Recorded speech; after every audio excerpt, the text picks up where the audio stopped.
Bonjour peuple de Dieu. Bonjour, voilà une autre journée que l'Éternel a faite. Nous allons nous y réjouir et avoir de la joie. Je voudrais vous parler de cet écrivain. Il est un Allemand, il s'appelle Goethe Müller et il a écrit ce livre. Et d'après lui, d'après les découvertes qu'il a faites, d'après les recherches qu'il a faites, que le Jardin d'Éden, là où Adam et Ève ont été créés, se trouve en Afrique de l'Est. Et il dit que le Jardin d'Éden, c'est ce que je soupçonnais aussi, était bien plus grand que ce que nous pouvons croire avec notre intelligence actuelle, parce que le Jardin d'Éden avait une grande superficie et allait donc de l'Afrique de l'Est jusqu'à ce qu'on appelle aujourd'hui l'Israël et le Moyen-Orient. Et là, il nous parle de les anciens Hébreux, Abraham et sa famille. C'était des hommes noirs, des hommes mélanisés qui habitaient là-bas en Chaldée, mais ils étaient des hommes noirs. Et on ne nous a pas dit cela. On nous a caché cette vérité-là. Et là, il nous parle de Jacob et de sa famille. Comme vous pouvez le voir, il donne des preuves historiques. C'est ce que j'aime chez lui. C'est pas juste des racontars. Et là, c'est le volume 2 où il nous parle des anciens Hébreux qui étaient noirs. Tous les patriarches bibliques étaient des hommes noirs, des hommes de couleur, comme on nous appelle. Et là, ce sont les évidences. On continue toujours avec des vérités qu'il a trouvées. Comme vous pouvez le voir, il y a beaucoup de choses à dire. Et là, finalement, il nous parle de ce qu'on a caché, les évidences génétiques et de ces vérités qu'on ne nous a pas dites. Mais maintenant, ma question est celle-ci. Donc, je vous recommande vivement cet auteur. Je suis en train de le lire, je n'ai pas encore fini. Il y a beaucoup de choses à découvrir, beaucoup de choses que je suis en train d'apprendre. Et pour être honnête avec vous, c'est un choc dans ma tête, un choc dans mon esprit. Pourquoi je dis cela? Parce que à l'école, comme vous tous, on nous a appris des choses, l'histoire, la géographie, mais l'histoire telle qu'on nous l'a apprise a été enseignée dans le concept et dans la bulle de la suprématie blanche. Qu'est-ce que je veux dire par là? On a blanchi l'histoire. Voilà ce que moi j'ai découvert. Vous savez ce qu'on nous a appris, puisque nous avons tous été à l'école. Donc pour ne pas perdre du temps, allons directement dans ce que moi j'ai découvert et qui est en totale opposition avec ce qu'on nous a appris. Dieu, dans le Jardin d'Éden, Dieu le Créateur, Elohim, il a pris le sable, il a façonné un être humain qui était fait à son image et à sa similitude, et il lui a soufflé le souffle de vie dans la bouche. Et c'est comme ça que Adam, le premier homme, celui qui a été tiré de la terre, Adama, son nom, est devenu. Il a été façonné. Il est donc, vous allez voir dans la Bible qu'il y a plusieurs références de nous les êtres humains, qui nous parlent de l'argile, parce que nous sommes venus de l'argile. Alors, après cela, il a vu qu'il n'était pas bon pour l'homme d'être seul. Il l'a mis dans un sommeil anesthésique, je suppose, et il a tiré de sa côte, il a enlevé une côte qu'il a modelée et il a fait la femme, Ève, qui est la première femme que nous connaissons dans notre Genèse. Et elle était une femme noire aussi. Et d'eux, puisqu'ils étaient des citoyens mélanisés, on a eu Caïn et Abel. Caïn a tué Abel et Seth est né par après et il a remplacé Abel, et de lui nous avons toutes ces lignées, et de Caïn nous avons toute cette lignée qu'on appelle les Serpentins. On reviendra à ça à une autre vidéo, que je reste seulement dans la suite avec la maison de Seth qui est venue de là. C'est de là que nous tous nous venons, donc de Seth.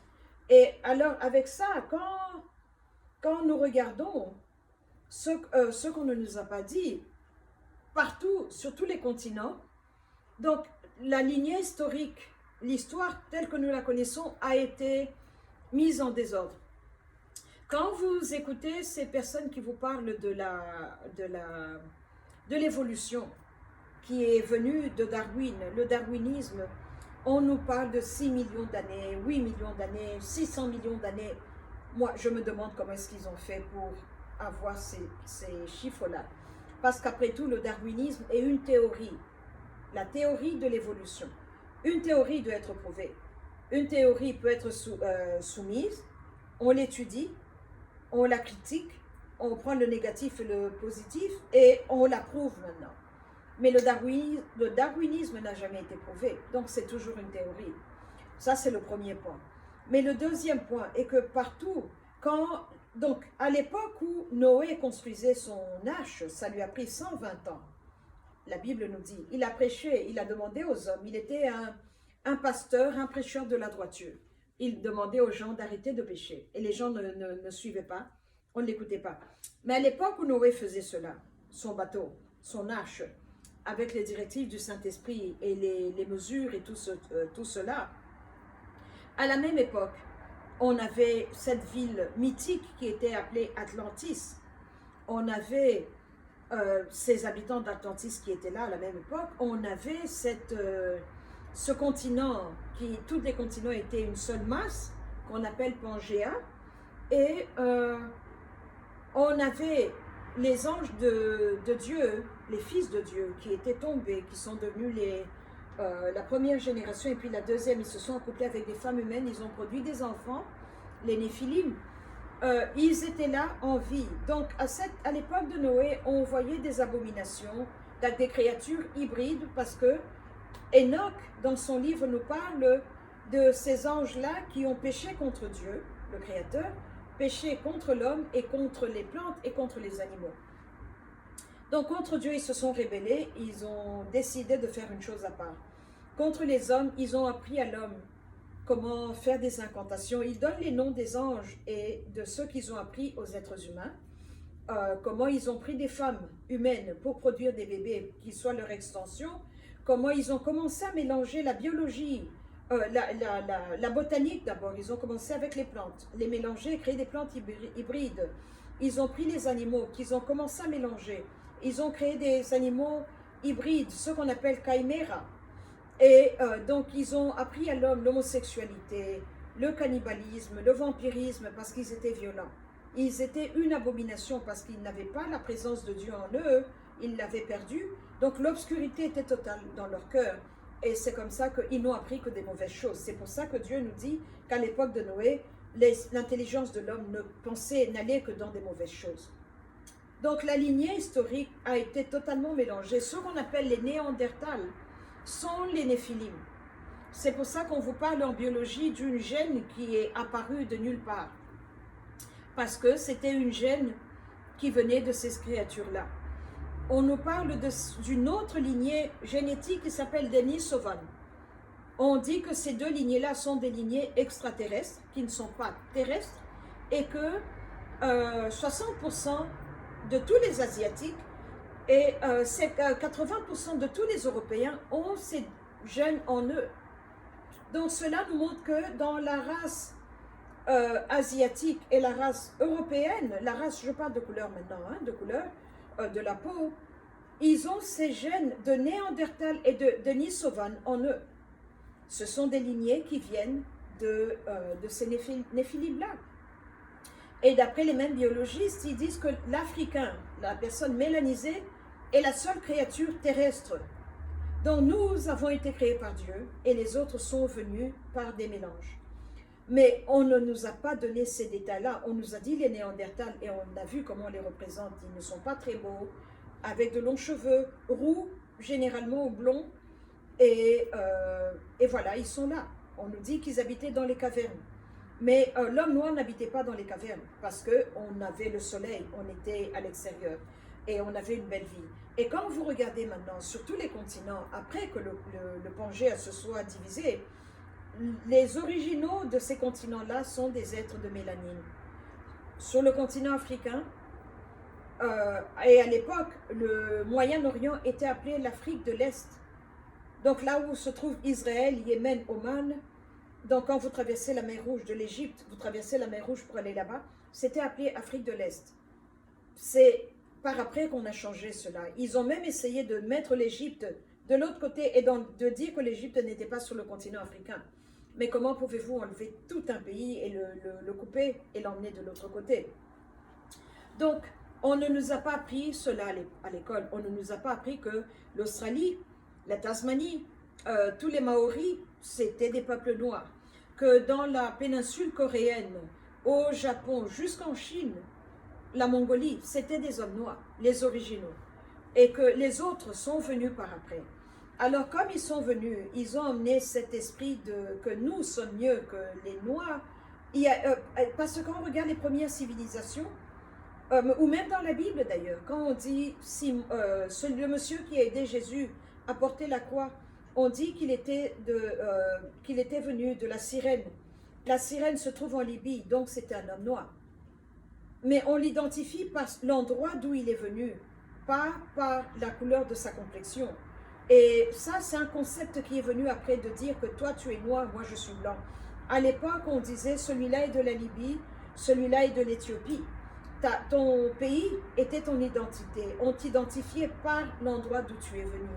Et c'est comme ça que je suis arrivée à découvrir que même en Europe, il y avait des rois qui étaient noirs mélanisés, qu'il y a eu des papes mélanisés, qu'il y a eu des Césars qui étaient mélanisés. Mais il y a eu un vent qui est venu après. Ce vent-là a commencé vers le 15e siècle pour effacer la contribution des peuples de mélanine.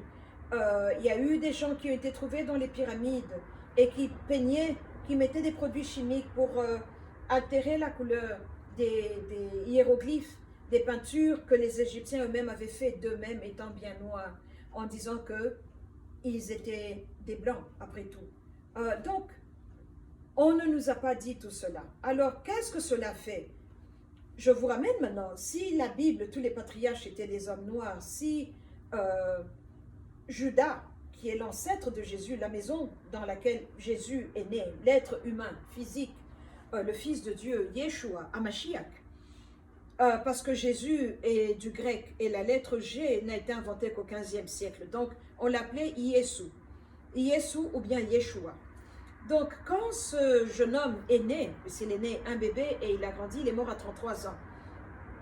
Quand il est venu accomplir sa mission, quand il est venu marcher sur cette terre des hommes, il est venu comme un homme brun, un homme mélanisé. Il a fait son travail et grâce à l'œuvre merveilleuse de la croix, il nous a réconciliés au Père et tout le monde peut entrer dans la famille maintenant. Il a dit à tous ceux qui ont cru en lui, à eux, il leur a été donné la possibilité d'être appelés enfants de Dieu. Venez tel que vous êtes, vous allez entrer. Votre acceptance est honnête, vous allez entrer. Mais entre-temps, lui-même était un homme noir. Et cela, on ne peut pas le nier, on ne peut pas nous empêcher de dire cela. Il y a eu des gens qui ont été brûlés vifs pour dire, parce qu'ils ont dit ce que je suis en train de vous dire, comme Vita Kimpa. Elle a été brûlée vive par l'Église catholique, l'ordre des Dominicains. Ils l'ont brûlée à Banzambo, là-bas au Bas-Congo, parce qu'elle disait que Jésus était un homme noir. Moi, je dis que Jésus était un homme noir. Et on peut dire, ça ne fait rien, pourquoi tu fais une grande importance sur la couleur? Si ce n'était pas important, pourquoi ne nous l'avez-vous pas dit? Si ce n'était pas important, pourquoi avoir enlevé cela?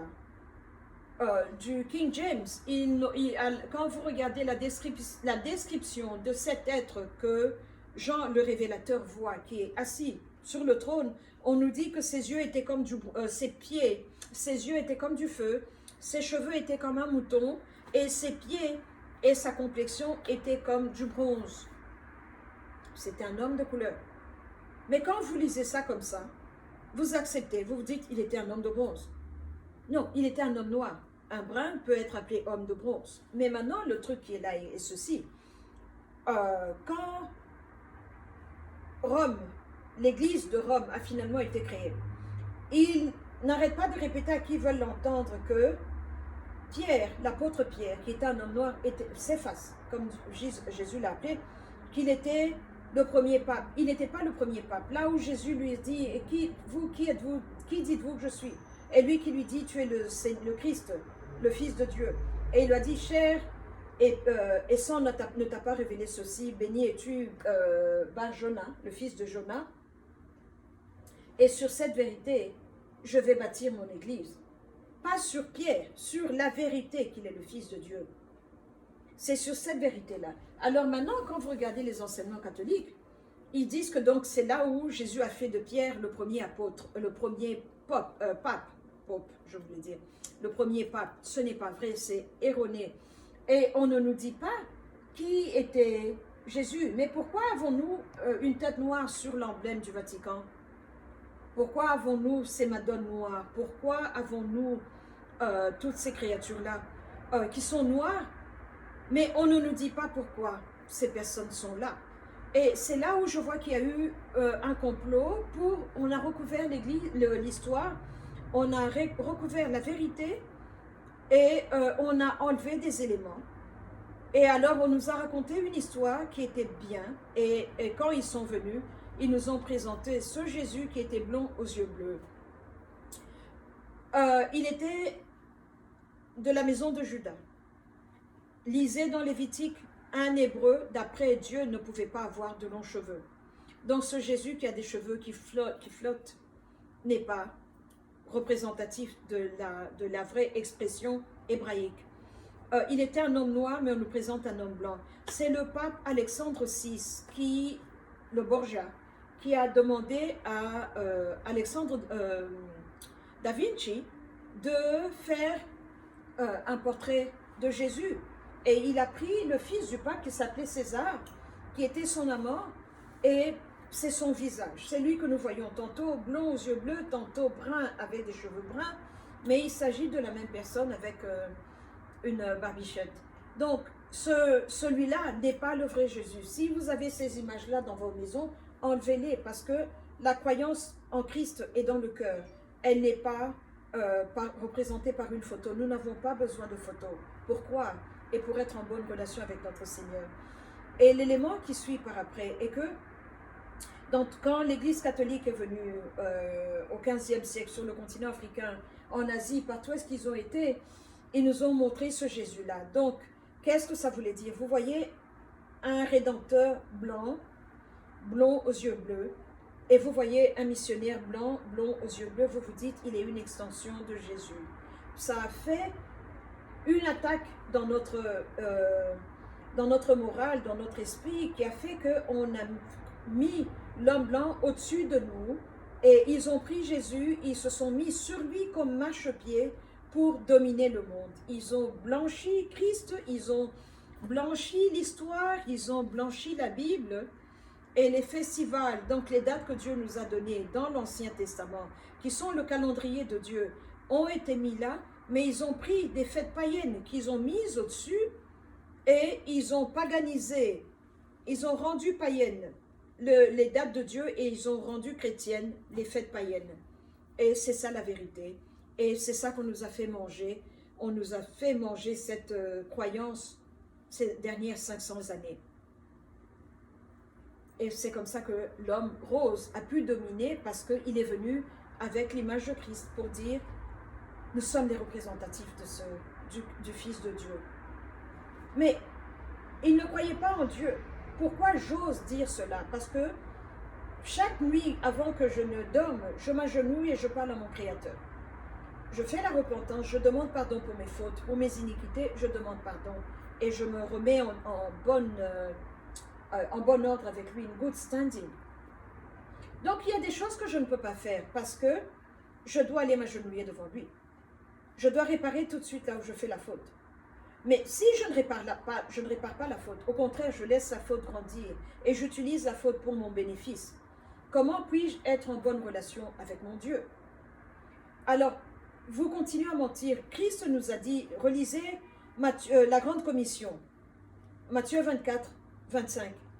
Quand il dit aux apôtres, allez prêcher, allez parler de l'évangile, cette bonne nouvelle.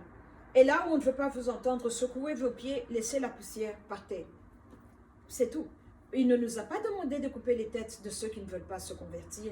Il ne nous a pas demandé de tuer ou de faire violence. Le message de Jésus n'avait pas de violence.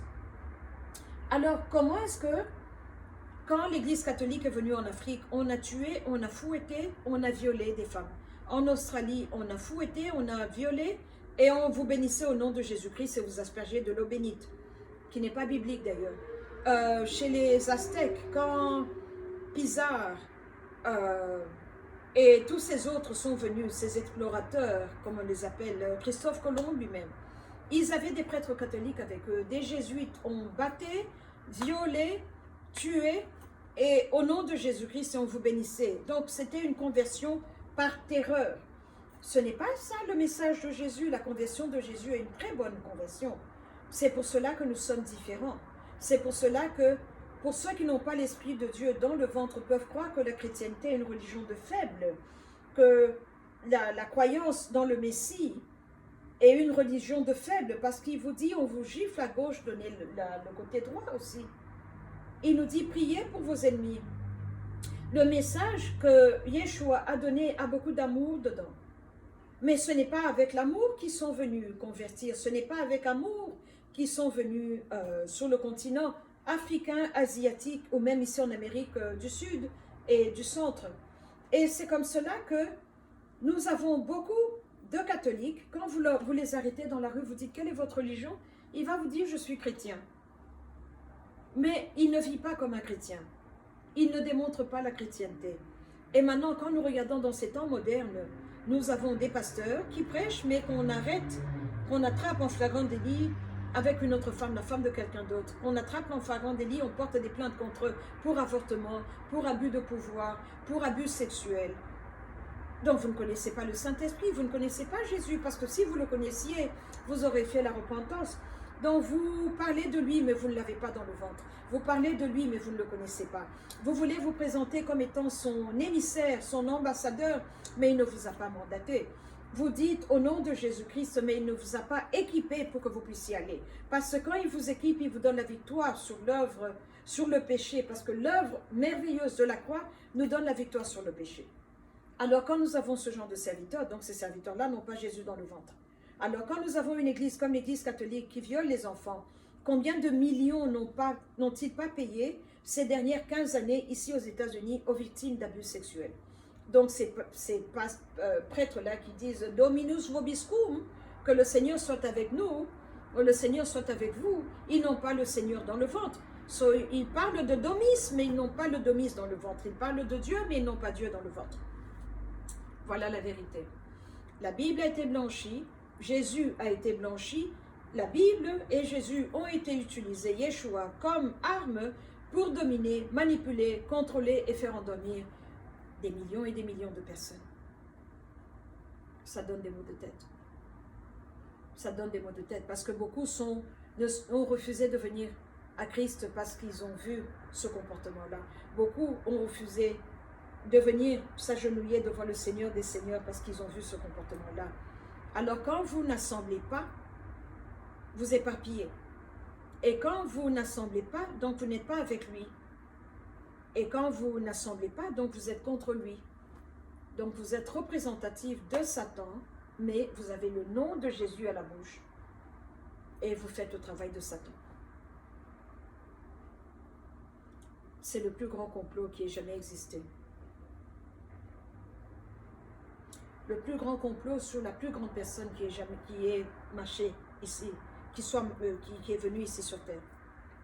Moi, je crois en lui. Je crois en lui, mon être croit en lui, mon âme, mon esprit croit en lui. Et je suis fâchée. Alors, j'ai pris la décision d'en parler et de raconter, parce que c'est ça qui fait que quand vous discutez avec un rosicrucien ou un franc-maçon qui vous le dit, qu'il est franc-maçon, il va vous dire la Bible n'est pas la vérité, la Bible n'est pas toute l'histoire, parce qu'ils savent, ils sont au courant de beaucoup de mensonges ou de beaucoup de choses qui ont été omises de la Bible. Il y a eu, si vous lisez le livre d'Enoch, le premier livre en tout cas, cela vous met en contact avec le Seigneur, le Père des esprits comme il est appelé dans ce livre-là. Et ça vous donne un côté supernaturel de Dieu qui n'est plus dans la Bible avec les livres qu'on nous a donnés maintenant et qui fait que l'homme peut croire qu'on peut jouer avec Dieu. On a perdu la crainte de Dieu, on a perdu la vérité. La prochaine vidéo va être sur le réformateur que Darwin et son cousin Galton étaient. Et c'est comme ça que nous sommes arrivés dans ces problèmes. Voilà la vérité que je découvre, voilà la vérité que je vais prêcher. Et je dis donc que l'Église catholique nous a menti, l'Église catholique a enlevé beaucoup de choses et elle est coupable. Elle est coupable de beaucoup de mensonges.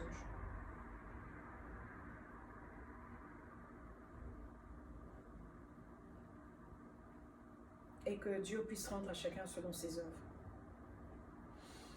Ça fait réfléchir, ça donne des mots de tête, ça a beaucoup de questions, beaucoup de donc, c'est là où nous en sommes.